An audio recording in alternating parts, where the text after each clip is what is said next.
पिछले वीडियो में हमने देखा कि किसी जलाशय का पुनर्जीवीकरण कैसे किया जा सकता है और कैसे समुदाय और पंचायतें इस काम में सबसे आगे हैं। इस वीडियो में हम ये समझने की कोशिश करेंगे कि पानी की कमी वाले इलाकों में ग्राम पंचायतें मिट्टी निकालने की परियोजनाओं के लिए 15वें वित्त आयोग के माध्यम से फंड का लाभ कैसे उठा सकती हैं।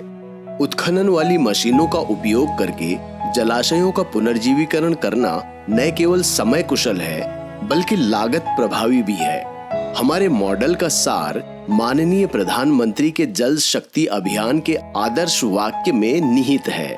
बारिश का पानी जब भी और जहां भी संभव हो इकट्ठा कर लें। जल शक्ति मंत्रालय द्वारा जारी कार्यालय ज्ञापन दिनांक 7 जुलाई 2022 के अनुसार पेयजल और स्वच्छता विभाग ने खास तौर पर कहा है कि पेयजल आपूर्ति मद के तहत सांकेतिक सूची में टैंकों या जलाशयों का पुनर्जीवीकरण और मिट्टी निकालना शामिल है और खुदाई की लागत को वहन करने के लिए 15वें वित्त आयोग के माध्यम से फंड का उपयोग किया जा सकता है।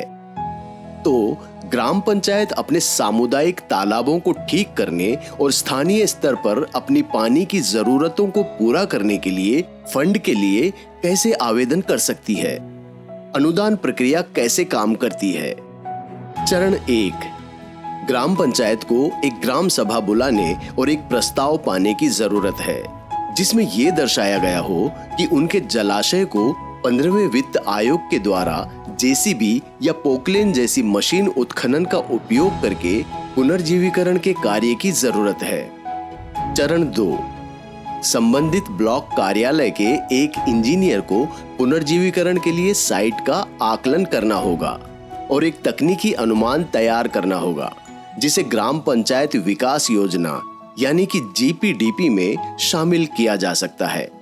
अगर ग्राम पंचायत समय पर योजना अपलोड नहीं करती है तो वे बाद में भी साल के दौरान किसी भी समय उसी वेबसाइट पर एक पूरक योजना अपलोड करके ऐसा कर सकती है। वो वर्ष के दौरान किसी भी समय वेबसाइट पर बदलाव कर सकती है, एक उपयोजना जोड़ सकती है या पूरक योजना के रूप में एक नई योजना अपलोड कर सकती है। चरण 3, परियोजना योजना, तकनीकी अनुमान और अन्य संबंधित डॉक्यूमेंट्स के साथ ग्राम सभा प्रस्ताव को ऑनलाइन जीपीडीपी पोर्टल पर अपलोड करने के लिए ब्लॉक स्तर पर खंड विकास अधिकारी यानी कि बीडीओ को जमा करना। साथ ही अगर काम में क्रियान्वयन के लिए कोई संस्था शामिल है तो उसका विवरण ग्राम सभा में अनुमोदन के लिए प्रशासनिक स्वीकृति या तकनीकी मंजूरी में भी उल्लेख करना होगा। चरण 4, डॉक्यूमेंट्स ऑनलाइन पोर्टल पर अपलोड किए जाते हैं और जीपीडीपी फंड के लिए संबंधित ब्लॉक स्तर के डेटा ऑपरेटर द्वारा रजिस्ट्रेशन किया जाता है। उसके बाद श्रम और सामग्री के तहत मद बनाए जाते हैं और 15वें वित्त आयोग से फंड प्राप्त किया जा सकता है। अगर 15वें वित्त आयोग योजना का लाभ उठाया जाता है तो मशीनों के उपयोग सहित 60% सामग्री मद का उपयोग किया जा सकता है यदि इंजीनियर द्वारा बनाए गए तकनीकी अनुमान या कार्य आदेश में इसका उल्लेख किया गया हो।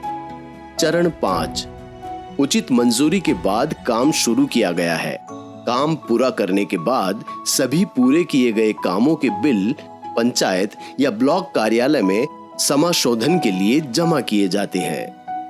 इस प्रकार 5 चरणों का पालन करके ग्राम पंचायतें 10 से 15 दिनों के भीतर अपने जलाशयों के पुनर्जीवीकरण और मरम्मत के लिए फंड पा सकती हैं।